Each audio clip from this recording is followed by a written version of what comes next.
માં અંબાનો પ્રાગટ્ય દિવસ અને માઘ સ્નાનનો પ્રારંભ એટલે પોષી પૂનમનો દિવસ.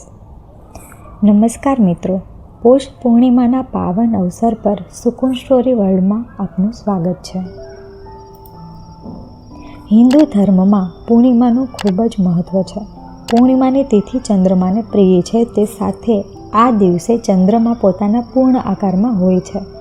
હિન્દુ ગ્રંથોમાં પોષ પૂર્ણિમાના દિવસે નદીમાં સ્નાન અને સૂર્યદેવને અર્ઘ આપવાનું વિશેષ મહત્ત્વ છે.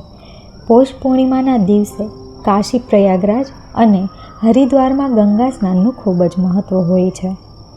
પોષ પૂર્ણિમાનું મહત્ત્વ વૈદિક જ્યોતિષ અને હિન્દુ ધર્મ સાથે જોડાયેલી માન્યતા અનુસાર પોષ સૂર્યદેવનો મહિનો માનવામાં આવે છે.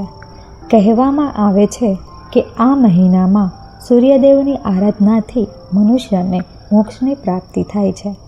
તેથી પોષ પૂર્ણિમાના દિવસે પવિત્ર નદીઓમાં સ્નાન અને સૂર્યદેવની આરાધના કરવાની પરંપરા છે.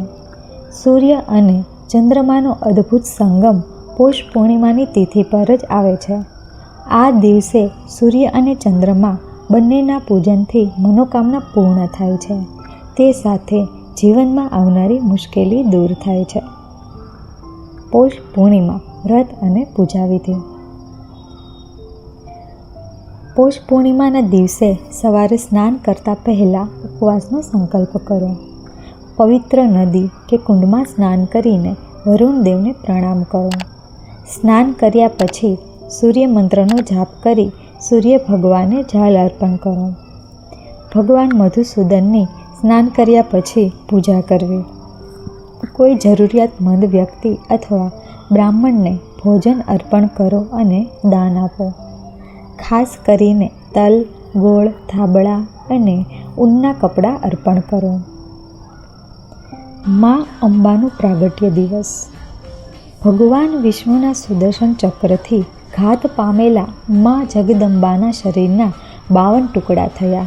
તેમાંથી હૃદય ગબ્બર પર્વતની ટોચ ઉપર પડ્યું. આ જગ્યાએ માની આરાધના અખંડ જ્યોત સ્વરૂપે થાય છે.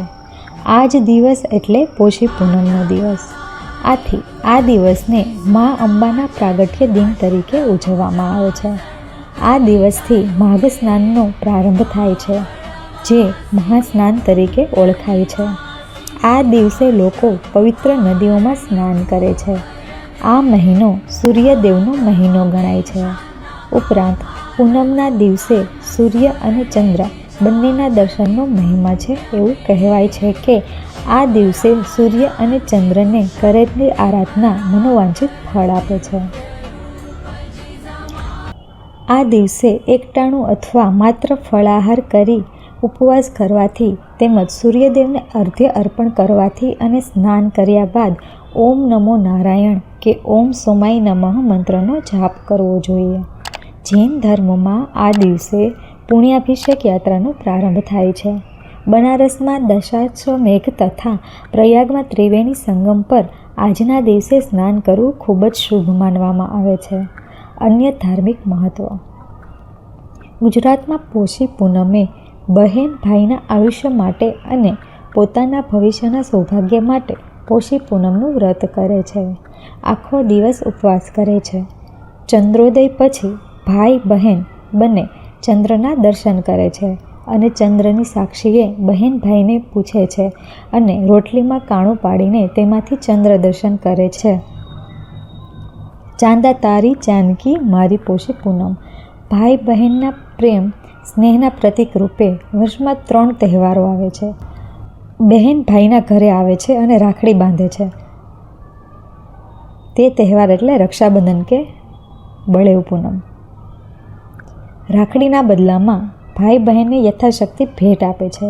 દિવાળી પછી ભાઈબીજના દિવસે એટલે કે કારતક સુદ બીજના દિવસે ભાઈ બહેનના ઘરે આવે છે. ભાઈ પોતાની બહેનને પોતાના પ્રેમના પ્રતીક રૂપે કોઈકને કોઈક વસ્તુ ભેટ આપે છે. ભાઈ બહેન આ દિવસે સુખ દુઃખની વાતો કરે છે. ત્રીજો તહેવાર પોષ સુદ પૂર્ણિમાના દિવસે કુંવારી બહેન ભાઈના સુખ સંપત્તિ અને સમૃદ્ધિ માટે વ્રત રાખે છે તથા આ પૂર્ણિમાએ આખો દિવસ ઉપવાસ કરે છે. આ દિવસે ભાઈ બહેનના પ્રેમનું ઊંડું હાર્દ સમાયેલું છે. આ દિવસે કુંવારી બહેન ભાઈ માટે ભગવાનને પ્રાર્થના કરે છે. તેના દીર્ઘાયુષ્ય માટે ભગવાનને અરજ કરે છે. પોષી પૂનમ ભાઈ બહેનના હેતનું આગવું પર્વ છે. ભાઈ બહેનના પ્રેમનું મંગલ પર્વ એટલે પોષી પૂનમ.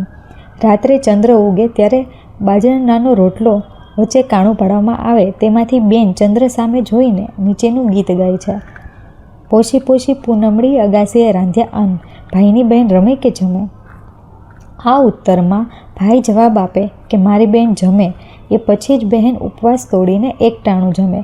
એ પહેલાં ચંદ્રમાની સાક્ષીએ ભાઈના આયુષ્ય અને પોતાના સૌભાગ્ય માટે પ્રાર્થના કરે છે. પોષી પોષી પૂનમડી અગાશી રાંધ્યા અન્ન, ભાઈની બહેન રમે કે જમે. આમ ભાઈ રમવાનું કહે તો આખી રાત બહેને રમતું રહેવાનું છે. બેન બપોરે ફરાળ કરે છે. આ પોષી પૂનમનું હાર્દ છે. આખો દિવસ બહેન ભાઈનું સ્મરણ કરે છે. જે બહેનને ભાઈ નથી હોતો તે બહેન પોતાની દૂરના પિતરાઈ ભાઈ માટે આ વ્રત રાખે છે અને તેના માટે ભગવાન આગળ ભાઈના હેમશેમની માંગણી કરે છે.